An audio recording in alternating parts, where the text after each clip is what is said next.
Commercial barrier channel में आप सबका स्वागत करता हूं। दोस्तों, हम हाईवे इंजीनियरिंग पढ़ रहे हैं।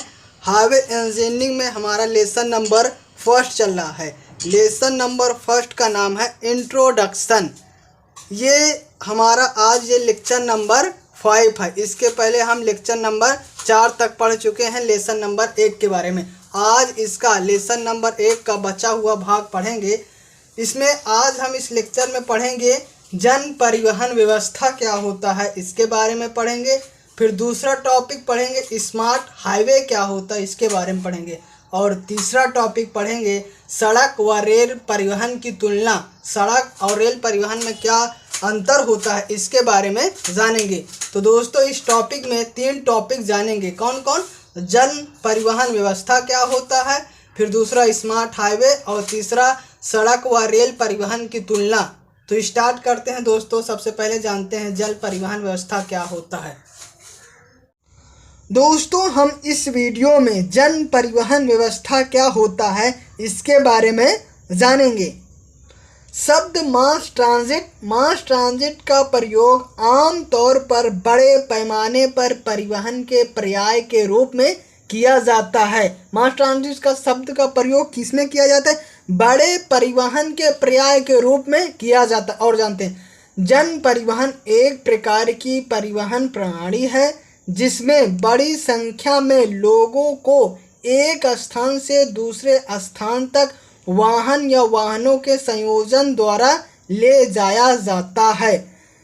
जैसे हवाई जहाज, रेलवे, बसें इत्यादि बड़े पैमाने पर इसके उदाहरण है। जन परिवहन व्यवस्था क्या होता है? जन परिवहन व्यवस्था एक प्रकार की परिवहन प्रणाली जिसमें एक स्थान से दूसरे स्थान तक वाहनों या वाहनों द्वारा ले जाया जाता है। किनको? लोगों को। जन मतलब क्या होता है? लोग होता है। तो इसको सीधा सीधा समझते हैं।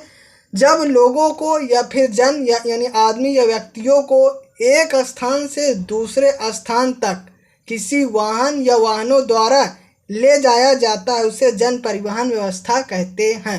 उम्मीद करते हैं आपको जन परिवहन व्यवस्था क्या होता है समझ में आ गया होगा दोस्तों। अब देखते हैं दोस्तों जन परिवहन के लाभ क्या होते हैं। एडवांटेज ऑफ मास ट्रांसपोर्टेशन क्या होता है, इसके बारे में जानते हैं। सबसे पहला है लंबी यात्रा में सुखदायक होते हैं। सबसे पहला क्या है? लंबी यात्रा में सुखदायक होते हैं। जन परिवहन से पहला लाभ ये होता है दोस्तों कि लंबी यात्रा करने में सुखदायक होता है, कोई दिक्कत नहीं होती है। फिर दूसरा है यात्रियों पर आने वाला खर्च कम होता है। जैसे हमें कोई भी लंबी यात्रा करनी होती है, जैसे रेल द्वारा एक स्थान से दूसरे स्थान जाते हैं, तो हमें कम खर्च में भी यात्रा कर लेते हैं। फिर क्या है? एक बार से अधिक यात्रियों को ले जाया जाता है।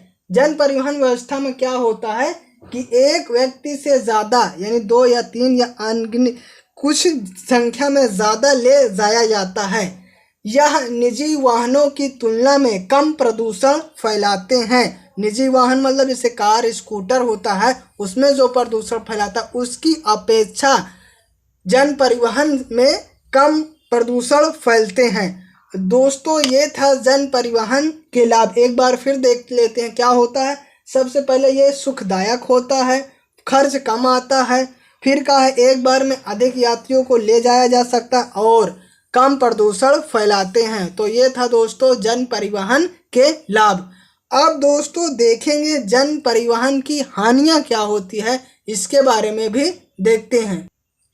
दोस्तों, जन परिवहन की सबसे पहली हानियाँ क्या होती है? जन परिवहन दोस्तों जन परिवहन प्रणाली में वाहन अपने निर्धारित समय पर ही चलाए जाते हैं।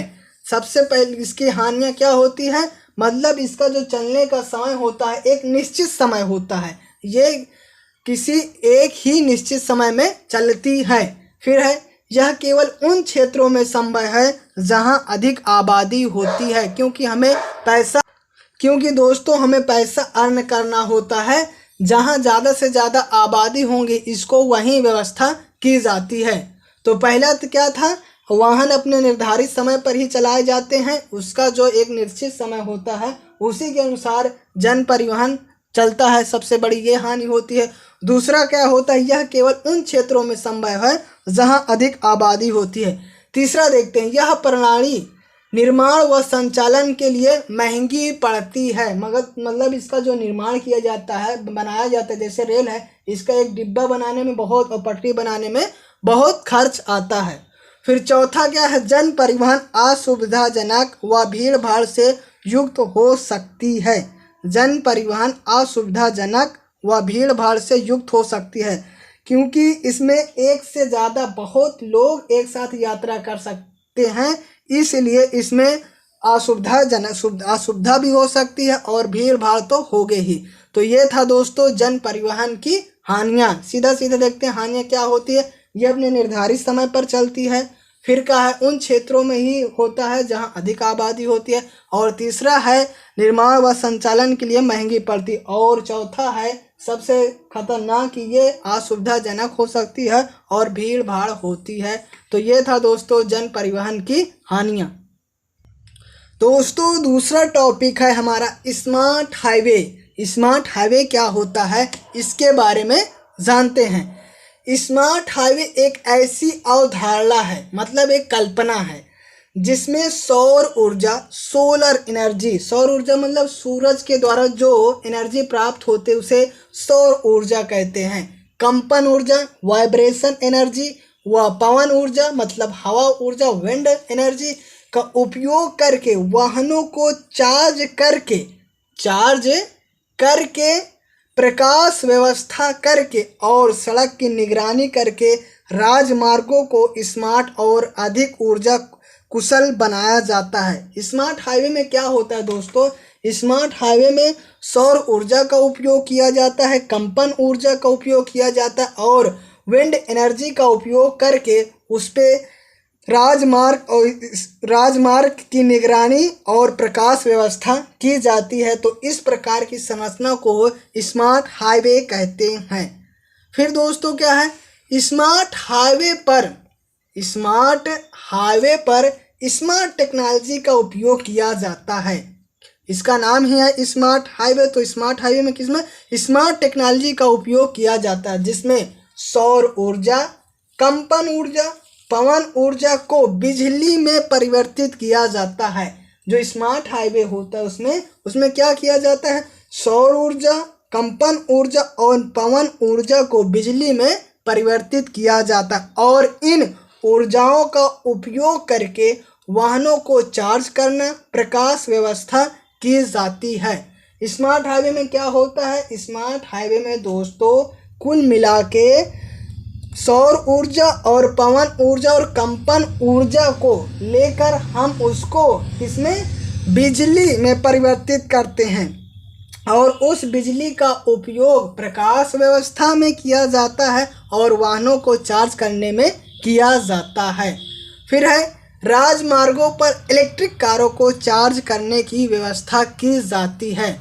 तो दोस्तों ये था स्मार्ट हाईवे क्या होता है। उम्मीद करते हैं आपको समझ में आया होगा। स्मार्ट हाईवे में सिर्फ आपको टिप्पणी लिखना आता है कि स्मार्ट हाईवे पे टिप्पणी लिखिए। तो ये था दोस्तों स्मार्ट हाईवे। दोस्तों अब इस वीडियो में तीसरा टॉपिक और मोस्ट इम्पॉर्टेंट टॉपिक जानेंगे, सड़क व रेल परिवहन की तुलना, comparison of road and rail transport. पहला क्या होता है, सड़क पर निर्माण व्यय कम आता है। रेल की तुलना में सड़क की जो निर्माण व्यय होता है वो कम आता है। फिर क्या है, इसमें क्या होता है, रेल वाले में सड़कों की तुलना में रेल मार्ग बिछाने में व्यय अधिक आता है।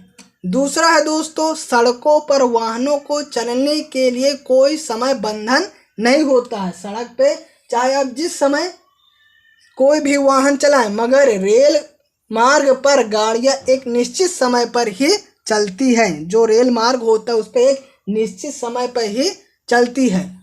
फिर है, सड़क कम भार थोड़ी दूरी तक ले जाने में सही होती है। फिर क्या है, रेल मार्ग पर अधिक भार लंबी दूरी तक ले जाया सकता है, मगर भारी से भारी वजन रेल मार्गों तक रेल मार्ग के द्वारा ही ले जा सकता, सड़क पर ऐसा नहीं किया जा सकता है। फिर है, सड़क मार्ग से यात्रा पर खर्च अधिक आता है।